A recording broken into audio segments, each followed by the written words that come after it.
It has been one hell of a rough week for me. After my YouTube channel got suspended for 5 days, thankfully, back now, I also went to file my taxes and found out I owe the government more money than I have because I work as a freelancer and have to pay my own taxes. The people who pay me don't pay it for me. So it was a rough week, was on some hard times, and as a result of having so little money, I decided I was going to try to eat less or eat cheaper, and I expected this to be another super sad Koufuku Graffiti episode. However, it happened that my little brother, Victor, had his 22nd birthday in this past week, and tonight he decided that he wanted to go out for Thai food to celebrate, and my mom was going to pay for me and him and herself to go out and eat Thai food at Bangkok Gardens, the place where I got the Thai food that got thrown out the one time when I was trying to eat it on the show. So this time I actually got to, thank God, and it was absolutely delicious. I love Thai food. I promise you this dish looked a lot more appealing back when I actually bought it at the restaurant, or when I received it rather. It's called Yum, Y-U-M, and is off of the northern Thai section of the menu. Like, I guess it's considered a air quotes traditional Thai dish in comparison to everything else on the menu. But a lot of stuff at the Thai food place is just like a giant mountain of meat and vegetables. They just give you this huge pile of meat and veggies and sauce of like whatever style you got. Mine was spicy, but I didn't want it to be like killer spicy like it's been the last few times I got it. So this time I just got it at like level 1 spicy, just enough that after eating the first half of the plate at the restaurant, I was like starting to feel the burn a bit, and man, I got full. What I've shown you on screen was like less than half of the dish, and so it was pretty large.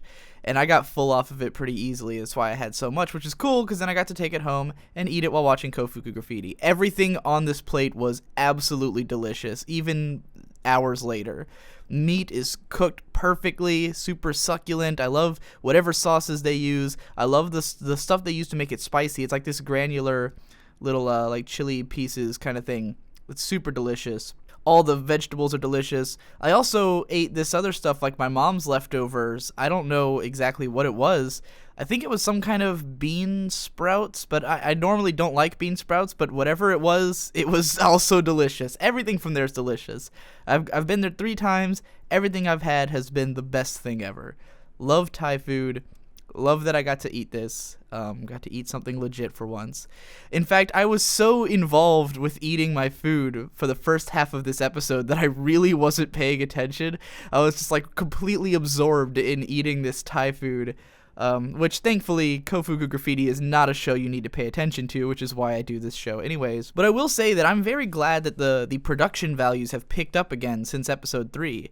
Episode 3 was definitely weaker, but 4 was pretty nice, and 5 looked fantastic. I love the character designs in the show, all the facial expressions, everything is super adorable. The color design is great.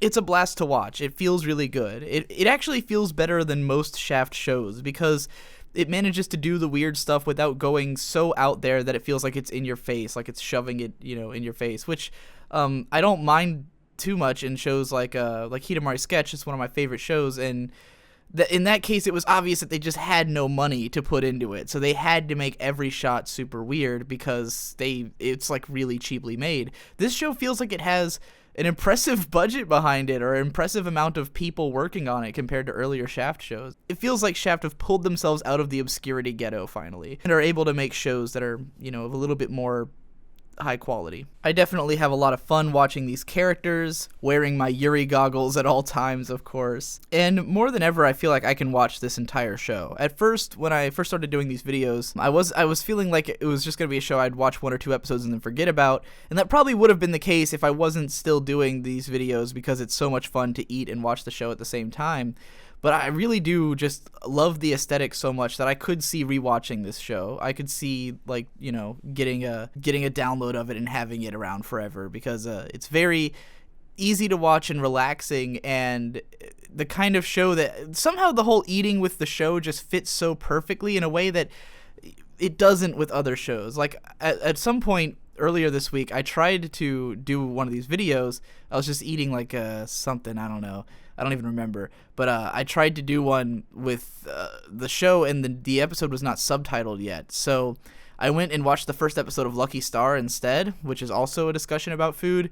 Did not fit nearly as well with the show. So I feel like this show is really special for eating stuff with. It just somehow works really well with this particular show. I guess, because it's all about food. I also started thinking up an analysis of this show and how how both food and sex are like the most integral things to living, and so to combine them in this like sexualized eating is like an ode to life itself.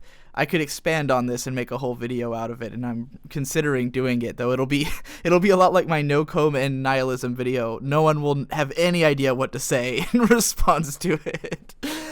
But anyways, that's all for today. I had fun watching the episode. I ate some great food, and I hope you all enjoyed it as well. I'll see you in the next one.